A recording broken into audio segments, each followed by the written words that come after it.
नमस्ते शेतकरी मित्रांनो, आपल्या रॉयल फार्मर या यूट्यूब चॅनलवरती आपले स्वागत आहे.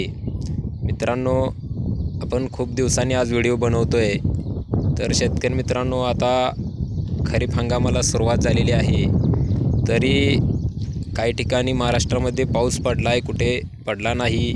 आमच्या भागामध्ये मागील 10 दिवसामध्ये एक मोठा पाऊस, वादळी पाऊस पडून गेला. त्यानंतर मित्रांनो, काही शेतकऱ्यांनी पेरणी केलेली आहे आपल्या शेतीमध्ये. त्यानंतर पावसाने उघडीप दिलेली आहे आणि सध्या काहीच पाऊस पडलेला नाही आणि अत्यंत दुष्काळजनक परिस्थिती आहे. यामध्ये काही शेतकऱ्यांनी पेरणी केलेली होती, परंतु आपण बघू शकता की ज्या वेळेला पेरणी केल्यानंतर जे पीक उगवून आलेलं आहे, तर आपण पाहू शकता अशा पद्धतीने सध्या उन्हाच्या तीव्रतेमुळे परत एकदा ते कोमेजून जात आहे. आपण पाहू शकता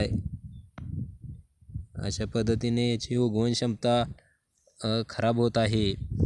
तर शेतकरी मित्रांनो, जे कोणी आपले जिरायत शेतकरी असतील त्यांनी पेरणीसाठी गडबड करू नये. याचे परिणाम तुम्ही आता बघू शकता. एका पावसावरती या शेतकऱ्यांनी पेरणी केलेली होती, परंतु याची उगवण क्षमता खूपच कमी झालेली आहे आणि आपण पाहू शकता की कुठे तुम्हाला बऱ्यापैकी पीक जे आहे ते उगवलेलं नाही.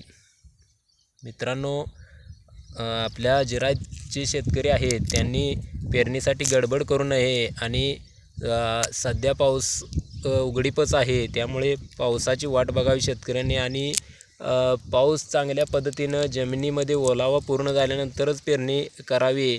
कारण असं आहे की सध्याचे जे नांगरणीचे दर असतील किंवा पेरणीचे दर असतील खूप वाढल्यामुळे शेतकऱ्यांना आता जिरायत शेती करण्यास परवडत नाही. तरी मित्रांनो, आपल्या शेतकरी मित्रांनो, तुम्ही पेरणीसाठी गडबड करू नये. पूर्ण आपल्या जमिनीमध्ये ओलावा झाल्यानंतरच आपण उपस्यावर आल्यानंतर पेरणी करावी व चांगल्या दर्जाचे बियाणे आणून पेरून घ्यायचं आहे. मित्रांनो, आपण बघू शकता की या शेतकऱ्यांनी एकाच पावसावरती पेरणी केली होती, परंतु याची काय उगवण क्षमता 100% झालेली नाही. बियाणे काय उगवलेले दिसत नाही. मित्रांनो, या शेतीमध्ये असं करू नये कोणत्याही आपल्या शेतकरी मित्रांनी.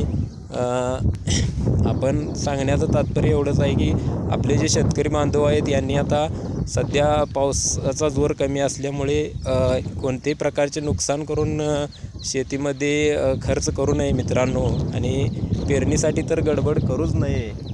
धन्यवाद मित्रांनो.